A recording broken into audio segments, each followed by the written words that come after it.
What is up, y'all? It is your boy Kirk here, aka Vandal, and I have produced music that's been supported by Skrillex, Jack U, Party Favor, did movies, done a whole bunch of things, and I actually wanted to help all the beginners out here with a guide on Logic Pro. So let's jump into it really quick. So if you're new here, consider subscribing. I do content like this all the time to help producers grow and become better in the marketplace today. So first things first, this is a beginner's guide. So if you are more intermediate and you've been using Logic for a long time, this video is probably not for you, but this is for a beginner. So if you're a beginner, let's go ahead and jump in. So first things first, I'm gonna show you how to set up Logic so that you can just like start writing right away. Now there's a bunch of different ways you could do this. You could start with a template or you could start from blank. If you look at the screen here, we have Logic Pro, it is open, and this is what it opens as. It opens with this choose a track type kind of menu system here. So what you can actually do is just pick what kind of track you wanna write with. If you're gonna record vocals or if you're gonna record a guitar or something like that, you'll probably wanna go with an audio track. But if you're gonna start with like a synth or something or a piano, you can pick any of those here where it says instrument. You can pick all of that. These are all the Logic ones. I've set my default to be Serum. You can go here and you can pick your inputs depending on how many inputs you have, right? So go ahead and just do that. You can leave the output the same, or you can route it to a bus if you want to, but you could just leave it as built-in output 1 and 2. And you can also down here choose how many tracks you're creating, which is kind of cool. And as you see at the bottom here, it'll tell you what audio interface you're using. If I didn't have my Apollo Twin plugged in, it would show something different. So it would show like probably built-in audio over here. So let's just go ahead and let's create a MIDI track. This is a software instrument track. Basically it's gonna be like an instrument that you can play. So if you don't have a keyboard, like a MIDI keyboard that plugs into your computer, you can actually open it up with Command K. See how this keyboard jumped in? So I can actually play this if I wanted to, or I can use my keyboard. It's pretty cool. So so we have that. You can have the musical typing, which is a cool key command, Command K, to bring that back up. And that's really useful if you want to play chords and stuff with that. So your instrument will always open up here on the side. This is what you call a channel strip on the side here. And if you hit the X key, or I'm sorry, the Command 2, it'll bring up your mixer window. So that brings up your mixer window. You can see all the mixer, the channels in here. It's basically the same thing there, but it's a different window. So it's a different window than this. So this is also a channel. You just can't put any plugins on it. But as you can see, it does, like, they mirror each other. They're the exact same thing. So up here you have like where you can put an EQ. Logic's EQ is pretty good. You can just double click that, and this is the channel EQ from Logic. If you double click it. Or on the other side of that, you can also just click in here. If you just click and drag, you can click and pick anything you want to put on. You could also put a channel EQ here and it'll show up there, which is kind of cool. But that only works for the channel EQ that it shows up here. If you put any other EQ, it's not going to show up over there. So if I remove this one, see how it doesn't show up if I use a third-party EQ? It only works for the Logic EQ. So where I'm adding these pieces of software here, this is the place where you put all your audio effects. Basically, you could put your compression, you could put reverb, delays, you could put EQs, you could put whatever crazy effects you want to put on here. And then right below that is the send section. So the send section is basically like you could take a split of the audio signal and split it off to somewhere else. This is good for using like reverbs, delays. It's good for using sending your thing to an effects channel if you wanted to distort it separately. It's really good for sending a copy. And for the sends, there's a couple of different modes here. There is the post-pan, post-fader, and pre-fader. You can also just pick where, if you wanted to send this to a different output, say you wanted to listen to a headphone mix or something, you can also do that too. And then right under that is the output. This is actually the final output of the track. So think of it this way. Audio flows in from the top and then comes out from the bottom. So it flows in to the top here, starting here, and then it goes through all of this stuff, and then it'll come out here. So this is telling you where it's going out. You can send it to a bus, you can send it to multiple different outputs if you wanted to, and it's really up to you how you want to set that up.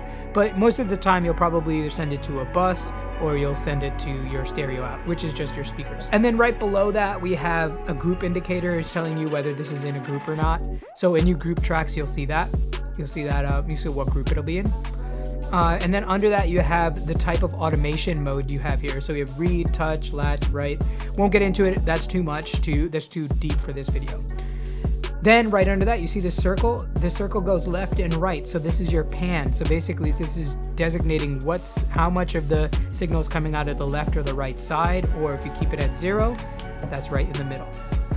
And then you have the fader, which is basically just your volume. You can turn it up, turn it down, and that is that. Simple, very simple on the channel strip. Now, we're gonna jump into another session so I can show you a little bit more. All right, stop me if you've ever asked this before. How do I get my masters loud? How do I get my mixes so clean like the people that I look up to? And how do I get the right sounds to put in my songs so that they'll get picked up by Spotify playlists, they'll get picked up by labels? How do I actually make music and finish it?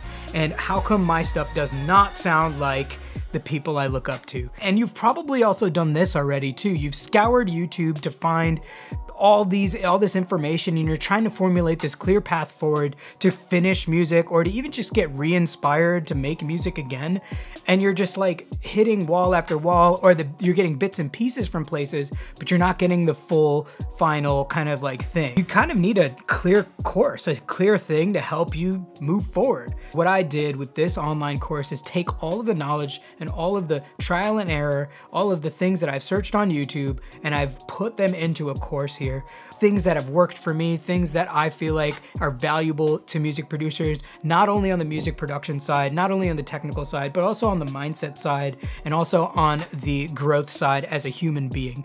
So if you're a producer that's trying to grow and you're a lifelong learner, this is definitely a course for you. And I want to just tell you, like, just sign up now, because it's gonna be beneficial to you, and you're gonna get connected with a whole bunch of other producers that will help you and understand the journey. So what are you waiting for? Jump into the course today. All right, so let's talk about key commands, right? And audio editing and all of that stuff. One of the most important key commands you can know is Command S. So hit the command, hold down the command key, press S. That saves your session.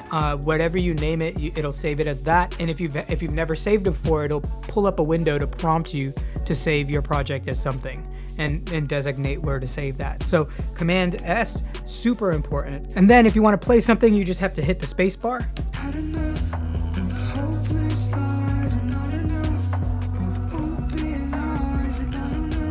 Another one that's really important is Command Z, which is undo. So if I like cut something and I messed it up, I move that over there and I'm like, oh crap, I messed it up. Command Z, just like if you're in Microsoft or if you're in Google Docs or something, it's Command Z to undo. And same thing, if I wanted to copy and paste something, Command C, Command V, and wherever you have your playhead is where it will paste. So also too, this line right here, this is the playhead. Now yours might be lighter. I think I might have adjusted mine so I could see it better, but this is the playhead. And so you have a couple of things you can do. You can jump it around by using the arrow keys here, using the period and comma, those arrows to kind of jump around. That's how I set it up.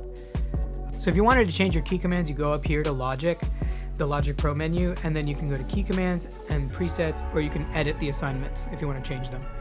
There's a lot of key commands in here, so you can actually just dive in and see what they are. All right, so then the next thing is like understanding how to duplicate things. So we did copy and paste, that's one way. The other way is Command R. So if I wanted to take this part right here that's highlighted, and I wanted to duplicate it over here, all I've got to do is hit Command R, and it duplicates it right there. So one thing to remember is you want to make sure that all your clips are right on the grid, because if you don't have them on the grid, now check this out, I'll just mess this up a little bit, and then I'll hit Command R, it'll do it right at the end of the thing, which will be off timing. So you want to make sure everything is lined up, and you want to make sure that everything is in time, because otherwise it'll sound crazy. Another key command is K. K is what turns your metronome on and off. So the metronome is this guy right here, if you look at the top. Another name for it is the click. It actually keeps you in time. And I encourage you, if you're making music, please make your music to the click. It just makes your life easier. Just keep your click on. I usually keep the 1, 2, 3, 4 in as well. So basically this is just like the count in. So you can have it be a bar, it could be like 2 bars, 5 bars, whatever you want to do it as. I do it as 1 bar, it's just easy, 1, 2, 3, 4, then I record, super easy. So there's a couple of different tools that you have. There's so many tools in Logic that you can use. There's all these right here. You have the pencil, you have the eraser, text, all of this stuff if you want to use it. And same menu right here, all of that stuff as well. And that the reason why there's two is because there's a primary and a secondary. So in order to use your secondary, you have to use the command key to hold it down, and that, see how it changes to those crosshairs. Now if I go to the fade tool, you'll see it'll change as well. See how it changed to a fade? Now there's a couple different ways you could split audio tracks, right?